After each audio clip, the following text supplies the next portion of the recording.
اعوذ باللہ من الشیطان الرجیم بسم اللہ الرحمن الرحیم۔ شروع اللہ کے نام سے جو بڑا مہربان اور نہایت رحم و کرم کرنے والا ہے۔ پیارے دوستوں، منیب وائس آفیشیل یوٹیوب چینل میں ہم آپ کی خوش آمدید کہتے ہیں۔ پیارے دوستوں، ویڈیو کی طرف بڑھنے سے پہلے اگر آپ ہمارے یوٹیوب چینل پہ نئے ہیں تو ہمارے یوٹیوب چینل کو سبسکرائب کر لیں۔ چلتے ہیں آپ ویڈیو کی طرف۔ آج کی اس ویڈیو میں ہم آپ کو بتانے جا رہے ہیں حضرت یحییٰ علیہ السلام کا قصہ۔ حضرت یحییٰ علیہ السلام کون تھے اور حضرت یحییٰ علیہ السلام کس کی اولاد تھے؟ حضرت یحییٰ علیہ السلام ایک جلیل القدر پیغمبر تھے۔ آپ علیہ السلام حضرت زکریا علیہ السلام کے بیٹے تھے۔ حضرت زکریا علیہ السلام میں جو عادتیں تھیں وہی عادتیں آپ علیہ السلام کے اندر بھی تھیں۔ حضرت زکریا علیہ السلام بہت عبادت گزار پیغمبر تھے۔ حضرت یحییٰ علیہ السلام بھی اسی طرح اللہ کی عبادت کرتے تھے اور ہر وقت اللہ کا ذکر کرتے رہتے تھے۔ اللہ نے جو حکم دیا اس پر پوری طرح عمل کرتے تھے۔ حضرت یحییٰ علیہ السلام کا واقعہ سمجھنے کے لیے حضرت زکریا علیہ السلام کے بارے میں بھی جاننا ضروری ہے، اس لیے ہم زکریا کا حال مختصر طور پر بیان کریں گے۔ پیارے دوستوں، حضرت زکریا علیہ السلام کی کوئی اولاد نہیں تھی۔ اب تو وہ بہت زیادہ بوڑھے ہو چکے تھے، بڑھاپے کی وجہ سے بہت کمزور ہو چکے تھے، لیکن اولاد کی خواہش دل ہی دل میں مچ رہی تھی۔ اللہ کی ذات سے مایوس وہ نہیں ہوئے، کیونکہ اللہ ہر شے پہ قادر ہے، وہ سب کچھ کر سکتا ہے۔ اس سے کام ایسے ہیں کہ وہ مایوس انسان کے ہم گمان میں نہیں آتے، اس لیے وہ اللہ سے ہر وقت دعا کرتے رہتے تھے۔ آخر اللہ نے ان کی بات سن ہی لی اور دعا قبول ہوئی۔ انہیں بشارت ہوئی کہ مایوس نہ ہو، بیٹا ہوگا اور اس کا نام یحییٰ رکھنا۔ کسی بھی مایوس انسان کے لیے اس سے بڑی خوشخبری اور کیا ہو سکتی ہے؟ اس نے جو مانگا اسے مل رہی ہے۔ بشارت سن کر حضرت زکریا علیہ السلام بھی خوش ہوئے۔ بشارت ملنے کے کچھ عرصے بعد ان کی مراد پوری ہوئی، ان کے ہاں بیٹا ہوا۔ اللہ کے حکم کے مطابق بیٹے کا نام یحییٰ رکھا۔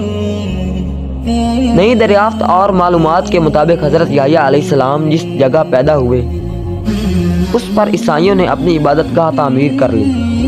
عیسائیوں کی عبادت گاہ کو جو جاگر کہتے ہیں، اس جاگر کا نام چرچ سان جان بیپٹسٹ ہے۔ یہاں حضرت یحییٰ علیہ السلام پیدا ہوئے۔ وہ جگہ بیت المقدس کے قریب ہے۔ اس مقام کا نام عین کریم ہے۔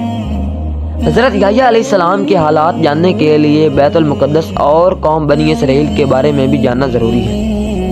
تاریخ سے یہ بات ثابت ہوتی ہے کہ بنی اسرائیل مصر سے نکلنے کے بعد مارے پھرتے رہے۔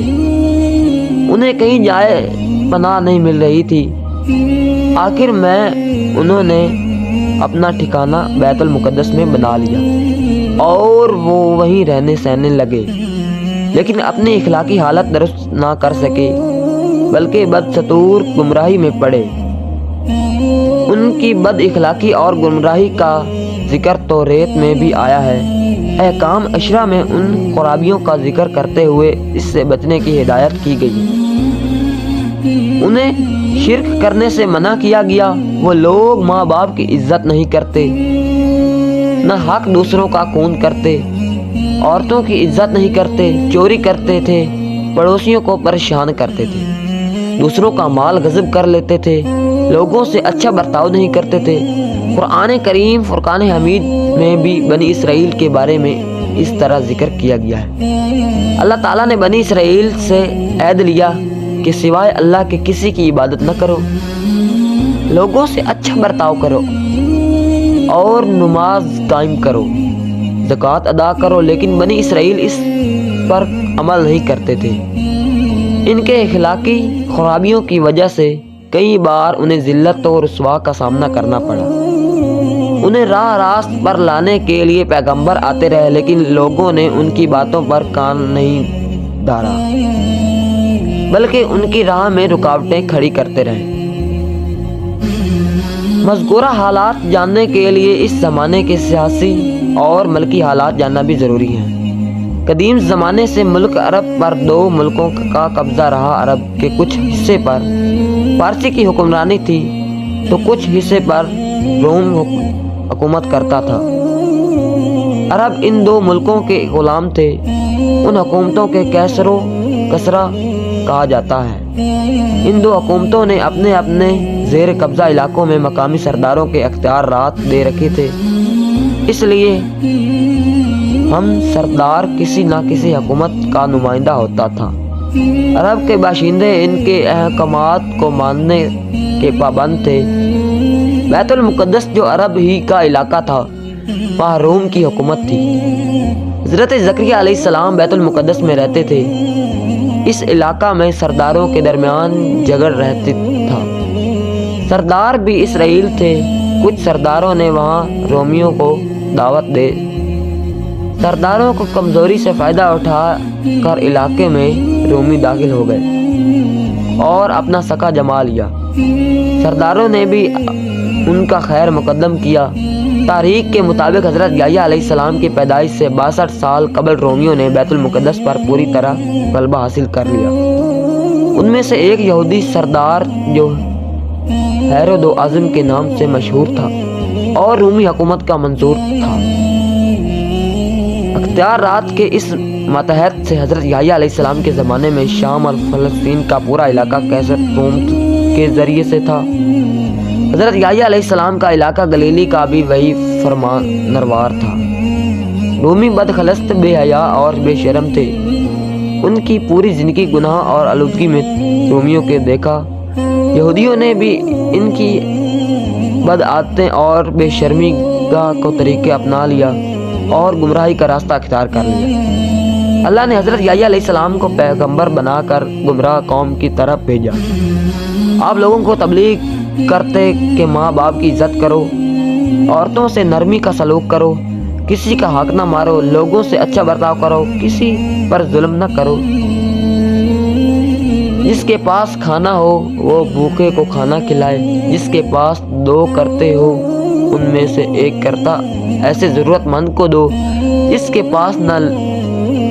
جو لوگ حکومت کی طرف سے ٹیکس وصول کرنے پر مأمور ہوتے ہیں ان سے کہتے ہیں کہ جو مقرر ہے وہی لو اور اپنی تنخواہ پر گزارا کرو، اور نماز روزے کی بھی تلقین فرماتے تھے۔ آپ علیہ السلام فرماتے کہ اللہ کے سوا کوئی کسی کی تسکین نہ کرو اور کسی کو نہ پوجو، کسی کو اللہ کا شریک ٹھہراؤ نہ تم کسی کو پوجو۔ اللہ نے تم کو پیدا کیا، وہی تم کو رزق دیتا ہے، تم اسی بندگی کرو، اپنے مال میں سے صدقہ نکالو، شب و روز اللہ کا ذکر کرو۔ آپ علیہ السلام اپنے زمانہ میں بے حد مشہور تھے۔ آپ علیہ السلام کا شمار نامی گرامی لوگوں میں ہوتا تھا۔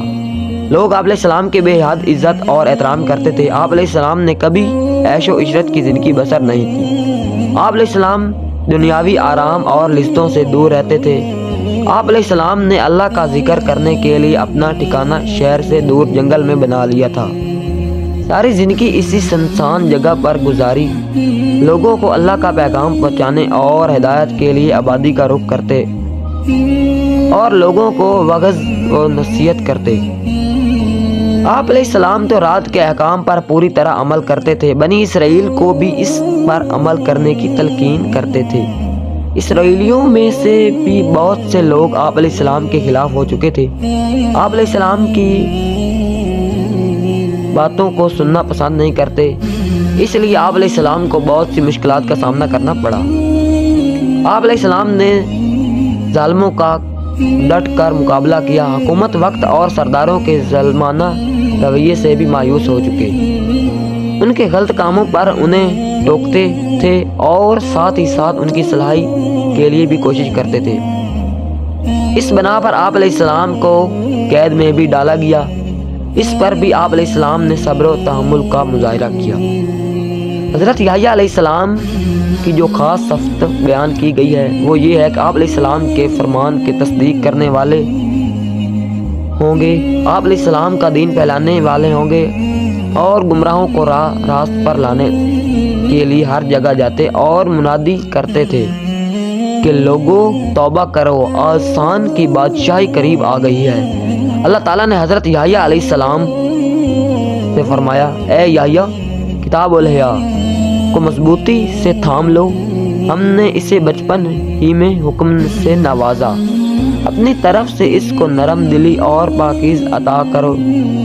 وہ بڑا پرہیزگار تھا اور اپنے والدین کا تابعدار تھا، وہ سرکش اور نافرمان نہ تھا۔ ایک مرتبہ حضرت زکریا علیہ السلام اپنے بیٹے حضرت یحییٰ علیہ السلام سے ملنے کی عرض سے جنگل گئے۔ تلاش کے بعد ان تک پہنچنے اور کہا، بیٹا ہم تمہیں دیکھنے کے لیے بے چین ہیں، تم یہاں آنسو بہا رہے ہو۔ حضرت یحییٰ علیہ السلام نے ادب سے جواب دیا، ابا جان، آپ ہی نے ہمیں بتایا تھا کہ جنت اور دوزخ کے درمیان ایک میدان ہے جو خدا کے خوف سے آنسو بہائے بغیر پار نہیں ہو سکتا اور جنت تک پہنچ سکتا ہے۔ حضرت زکریا علیہ السلام یہ باتیں سن کر رو پڑے۔ حضرت یحییٰ علیہ السلام نیک اعمال کے ذریعے ہی اللہ کو راضی کرنے کی کوشش کرتے رہے، جبکہ بنی اسرائیل مذہبی عالموں میں یہ صفت نہیں تھی، بلکہ انہوں نے اس بات پر فخر تھا کہ وہ حضرت ابراہیم علیہ السلام کی اولاد ہیں۔ وہ جو چاہیں کریں، ان سے کوئی پوچھ گچھ نہیں ہوگی۔ وہ اپنے آپ کو خدا کے چہتے سمجھتے، لیکن اور کہاں کرتے کہ بخشت تو ان کے لیے خاص کر دی گئی ہے۔ اسی زعم نے اسرائیلیوں کو کہیں کا نہ رکھا۔ دنیا میں بھی وہ خوار ہونے لگے۔ خدا کے نزدیک بھی آپ علیہ السلام کے پاس اسرائیلی عالم آتے تھے تو آپ علیہ السلام انہیں صاف صاف کہتے کہ تم اس بات پر غرور نہ کرو کہ تم ابراہیم علیہ السلام کی اولاد ہو۔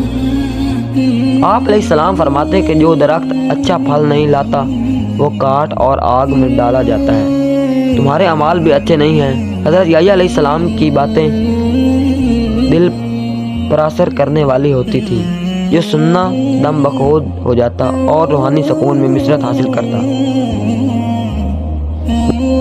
بنی اسرائیل میں صدیوں سے ایک پرانی رسم چل رہی تھی جسے پستما کہا جاتا ہے۔ حضرت یحییٰ علیہ السلام کی تبلیغ کے نتیجے میں جو لوگ گناہوں سے توبہ کرنے کے بعد اللہ کا دین اختیار کرنے کی خواہش مند ہوتے، وہ اپنی اصلاح کے لیے آپ علیہ السلام کے پاس جاتے تھے۔